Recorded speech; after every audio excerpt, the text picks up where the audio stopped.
प्रस्तुति गांधी गांधी गांधी गांधी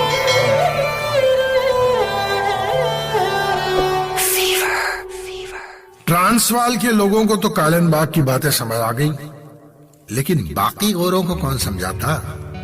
खूब लाठियां चली, खून बहा, लाशें गिरी। बापू और मजदूरों ने तो जेलें भर दी, लेकिन बापू के सिपाहियों की ना ही हिम्मत टूटी और न उनकी हड़ताल खत्म हुई। अब तो बिजली गिरने वाली थी साउथ अफ्रीका की सरकार पर। उनकी करतूतों के किस्से अब दुनिया भर में मशहूर हो गए। साउथ अफ्रीका की इकोनॉमी की तो बैंड बजी गई थी, अब तो सारी दुनिया उन पर थू थू भी करने लगी। लंदन और इंडिया से शिकायतें ऐसे आ रही थीं जैसे बारिशों में मच्छर, और इन मच्छरों ने भिन भिना कर जनरल स्मट और जनरल बोटा को बहरा कर दिया।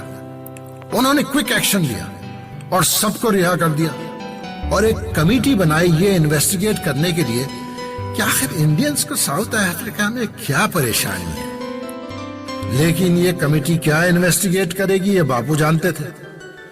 बापू ने डर्बन में एक सभा बुलाई। ये कमेटी बनाकर जनरल स्मट ने सिर्फ हमारा मजाक उड़ाया है। इस कमेटी में ना तो कोई हिंदुस्तानी है, ना कोई हिंदुस्तानियों को पसंद करने वाला। वो लोग सिर्फ अपनी जान बचाना चाहते हैं, क्योंकि हमने सारी दुनिया को इनका असली चेहरा दिखा दिया है, और यही हमारे संघर्ष की जीत है। अपनी आत्मा को शुद्ध करने के लिए अभी और कष्ट सहने बाकी हैं। क्या आप मेरा साथ देंगे? हम आपके साथ हैं गांधी बाबा। क्या आप तैयार हैं? गोरों की गोलियां, तलवार और भाले खाकर अपनी जान देने के लिए? चाहे वो आदमी हो, औरत हो या नवयुवक, हम सब बलिदान देंगे अपने प्राणों का, बिल्कुल वैसे ही जैसे हमारे उन साथियों ने दिया है जो आज इस दुनिया में नहीं। हमें कोई प्रतिशोध नहीं चाहिए, ना ही किसी से कोई बदला लेना है, लेकिन अपनी जिद भी नहीं छोड़नी हमें, क्योंकि हमारी लड़ाई मनुष्य की मुक्ति की है, और इसलिए यही हमारा धर्म है। दबाव में आकर इन्होंने हमारे साथियों को रिहा तो कर दिया, लेकिन ये लोग हमारी मांगे मानने को तैयार नहीं हैं।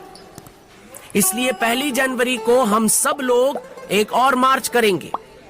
इतनी बड़ी मार्च करेंगे कि इन गोरों ने ना तो कभी ये पहले देखी होगी और ना इसके बारे में सुना होगा। उसके बाद हम सब गिरफ्तार हो जाएंगे। एक बार फिर से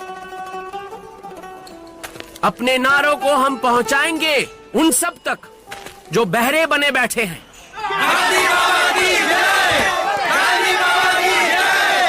आज की सभा खत्म करने से पहले आइए हम अपने साथियों की आत्मा की शांति के लिए ईश्वर से प्रार्थना करें। वाह, ऐसा भाषण दिया मेरे बापू ने, अब तो वो इलेक्शन जरूर जीत जाएंगे। बापू की कुर्सी तो पक्की समझो।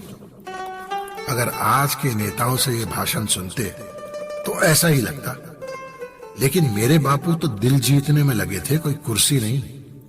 न ये देश उनका था, न ये लोग उनके परिवारजन। ये लड़ाई जीतकर ना उनको कोई लॉटरी लगने वाली थी और ना ही कोई पोस्ट मिलने वाली थी। बापू के पास जो था वो तो उन्होंने पहले ही दान कर दिया था।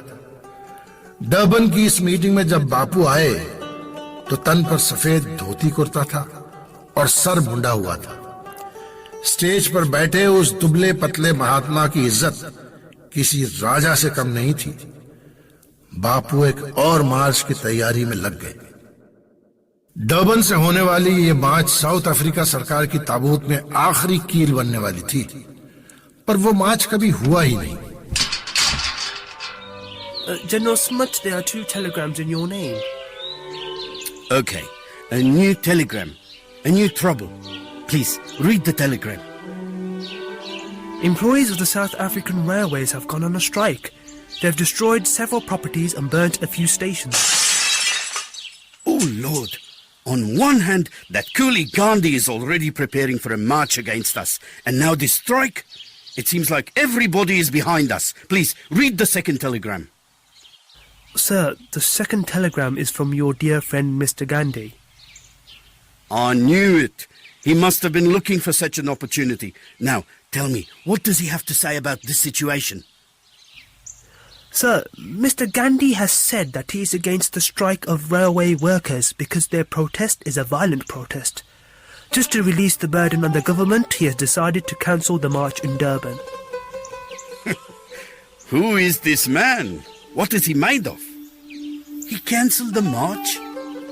He could have troubled us even more by carrying out that march. झूठ के बल पर मिली जीत अस्वीकार बापू ने किया अपने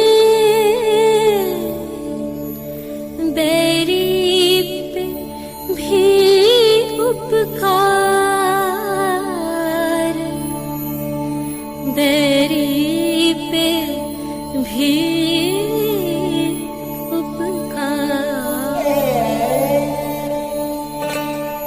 मार्च करके जनरल स्मट को और भी परेशान कर सकते थे मेरे बापू, पर नहीं किया, क्योंकि बापू थे सच्चे सत्याग्रही और अपने दुश्मन को नुकसान पहुंचाना, उसे कमजोर करके हराना कभी उनकी फितरत में ही नहीं था। अपने दुश्मन से निपटने के लिए बापू कभी कीचड़ में नहीं उतरे, इसलिए मेरे बापू की सफेद चादर पर आप कभी कोई काला धब्बा दिखा नहीं सकते। बापू की लड़ाई आने वाले 5 सालों के लिए नहीं थी, एक सुनहरे भविष्य के लिए थी, जहां वो अपने दुश्मनों को दोस्त बनाना चाहते थे और दोस्तों को सत्य और अहिंसा का पुजारी। ये थे अपने दुश्मनों पर भी दया करने वाले मेरे बापू।